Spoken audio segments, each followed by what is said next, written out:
It's Friday, August 22nd, and this is the Echo Press Newsminute for the week of August 17th through the 23rd. I'm Lisa Johnson.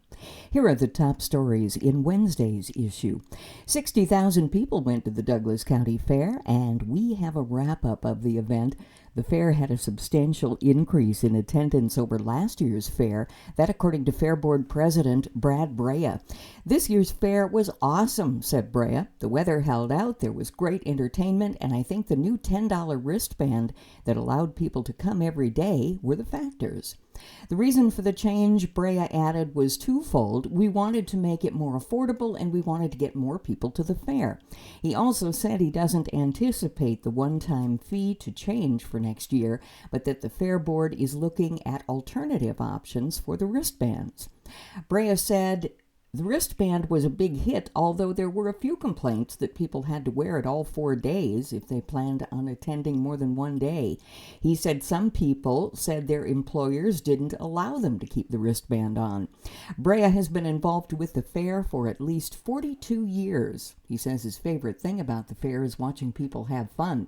He's also tried a lot of fair food and that everything is always great, but he says you can't beat a foot-long hot dog with fried onions and mustard. Read about the new assistant superintendent for the Alexandria School District, Dr. Trish Perry. A previous middle school principal, assistant professor, and superintendent, Perry has been hired as the new assistant superintendent of teaching and learning for Alexandria Public Schools, taking over for Darcy Josephson, who retired June 30th. Perry's mom and brother, along with several other family members, were or are teachers, so it seemed fitting that Perry also chose education for her career path. To be quite honest, I didn't know anything else, Perry said. I really wanted to be able to work with kids and make a difference. Prior to being hired in Alexandria, Perry was the superintendent for Foley Public Schools. She also served as an assistant professor of education at St. Cloud State University and for 14 years was the middle school principal for the New London Spicer School District. The Runestone Museum gets visitors from all over the world, but rarely so many as it had earlier this month. That's because not one but two large groups from Iceland came to visit the museum on August 1st to see the Kensington Runestone for themselves. Runestone Museum Executive Director Barbara Hockey said the first email she received regarding the visit read that there would be 90 people in the group, then it was 95, then 110, then 118. Then the day of the visit itself, she was told a second group consisting of 54 more people was coming too, bringing the total to more than 170. This is the biggest group I've ever seen, Hockey said. The biggest I've ever seen before this was 70, which is still big. Fortunately, not all of the visitors were in the museum at the same time. It's very manageable, Hockey said, because we start half inside, half outside. Then they switch and they go to the depot, and we keep this rotating thing going. Gestur Gudjonsson, who comes from the southern region of Iceland, said the visit to the Runestone Museum was proposed by the tour guide planner, but the Icelanders had heard of the Runestone before and wanted to see it. It's quite exciting, he said. It's wonderful. It's exciting to hear that the stone may be real. You never know. But it's really exciting, and we're really fond of how you appreciate the Scandinavian heritage here.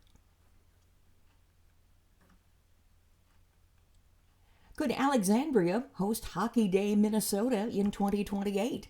The Alexandria committee pursuing Hockey Day includes local hockey supporters, business owners, Explore Alexandria Tourism, and others. Mayor Bobby Osterberg described it as a community effort, and at its meeting earlier this month, the Alexandria City Council authorized staff to prepare a letter of support from the city to be included in the application. The Hockey Day Minnesota event takes place in January every year. Hockey Day Minnesota 2026 is officially set to take place in Hastings.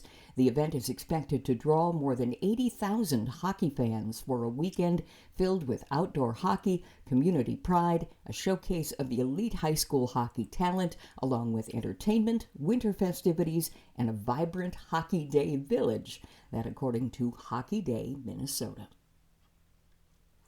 In life, a 2021 Alexandria graduate received a Fulbright scholarship, Nicholas Nelson. The program awards more than 1,700 fellowships every year, enabling 800 U.S. scholars to go abroad and 900 visiting scholars to come to the United States. Nelson will be doing research in Japan. He found out he was a Fulbright recipient in May. It was thrilling, he said. It was a dream of mine throughout most of college. Nelson attended Georgetown University, from which he graduated summa cum laude this spring with a major in economics and a minor in Japanese. That institution is one of the top producers of Fulbright scholars in the country, he said. I did a minor in Japanese just because I'm interested in the country and the language, but I felt like a lot of the work I had done throughout undergrad was being rewarded and recognized. Nelson leaves for Japan in September. In sports, it's a new year and a new challenge for the Alexandria volleyball team. 2024 ended as perfectly as possible for the Alexandria volleyball team, seeded number 5 in the Class 3A state tournament. Alexandria toppled Matamidi, Delano, and Marshall to win the program's second state title ever. Coming off that state title win, Alexandria has a solid foundation, but is going to encounter big challenges in 2025, including a move up to Class 4A. We have a lot of momentum coming off last season's state tournament, and I'm super excited, Alexandria head coach Mary Burns said. With the younger players, we're seeing that's been a driving force, and they're competing well in practice. It's been refreshing to see the culture in the gym right from the start, competitiveness, and them just going after everything. You can save money by subscribing to the newspaper, and we're also offering digital memberships to access the paper online. Stop by our office at 1920 Turning Leaf Lane Southwest, Suite 12 in Alexandria, or give us a call. The Echo Press, giving information life since 1891. Here are the top stories in Friday's issue. Local law enforcement staged an active shooter training at Osakis public schools. It was only a test. What's it like, though, to have your small-town summer day interrupted with sirens whooping and Alexandria police officers, Douglas County Sheriff's deputies, North Memorial Ambulance, Osakis Fire and First Responders, Osakis Police, and Osakis public school officials racing to the school, even if it is just a drill. Detective Alex Swanson of the Alexandria Police Department headed up the exercise as the active threat response instructor. There's a lot of anxiety and a lot of fear with it, Swanson says, and I think that's pretty normal. I feel very confident in not only our law enforcement in this area, but also our other partners at the fire departments, the first responders, North Memorial. Those people are coming to help also. And I feel very good about where we're at right now. We're prepared, we're ready, and we will be there. Osakis School Superintendent Justin Dahlheimer echoes that sentiment, but adds that the purpose of the exercise is, in part, to understand the differences between anxiety and awareness. We don't want to get anxious about things that we can be aware of and work proactively towards, he says. We just really want our staff and students and parents to know when school starts, we're doing the best we can with the most current information, and we've got all hands on deck in any scenario that they might go to bed at night worrying about. A $10,000 reward is being offered for information about a missing woman who was last seen in Alexandria 5 years ago. Melissa Burt was last seen November 7, 2020, when she was 51 years old. Her brother, Steve Woodworth, spoke to the Echo Press 2 years ago. She was active on Facebook, he says, and the last thing she posted on Facebook was in December of 2020. That's the last time anybody has been in contact with or on Facebook has heard from her. It was like all communications stopped. That's not like her. According to a flyer with information about Burt, she's an American Indian with brown hair and eyes. She's listed as being 5 feet 6 inches tall and weighing 140 pounds.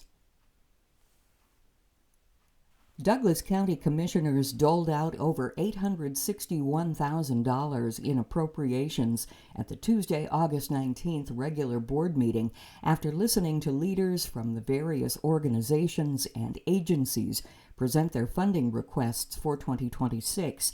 They also gave out more than $21,000 in raises for the year, but not everyone received what they asked for. County Board Chairperson Jerry Rapp repeatedly talked about the tight budget during the nearly 5-hour meeting. He said the county is up against a high levy, budget cuts need to be made, and the county is dealing with state mandates that were dumped on them and are going to be hard to deal with.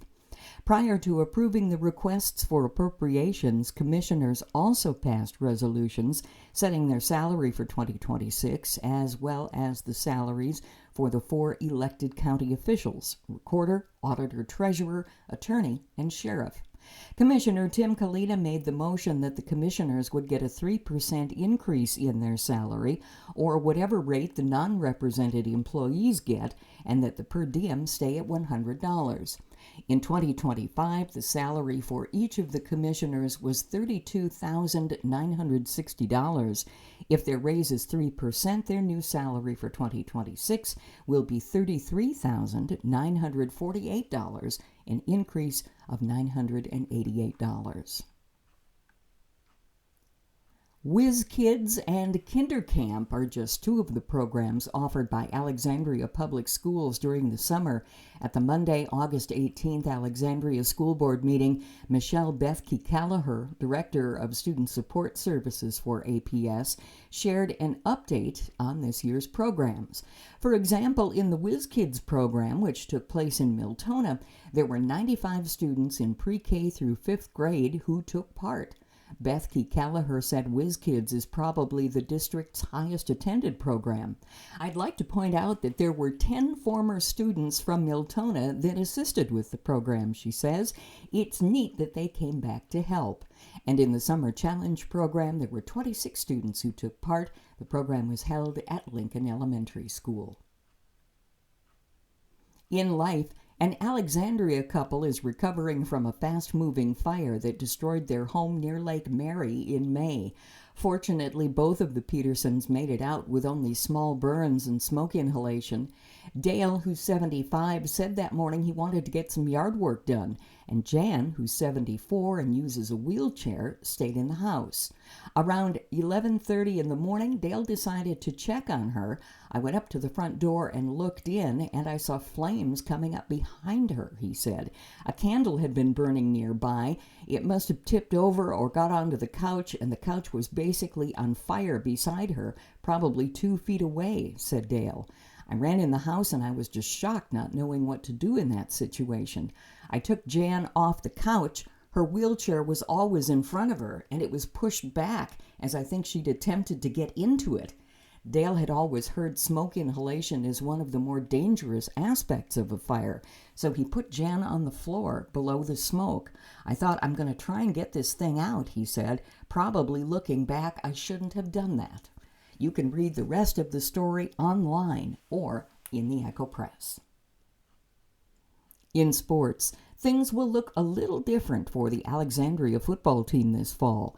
Gone are quarterback Chase Thompson, now playing college basketball at Clemson, running back Matt Height, wide receivers Evan Clute, now playing college football at South Dakota, Mason Gorgober, now playing college football at Concordia Moorhead, and Samson Hagstrom, now playing college basketball at Concordia St. Paul.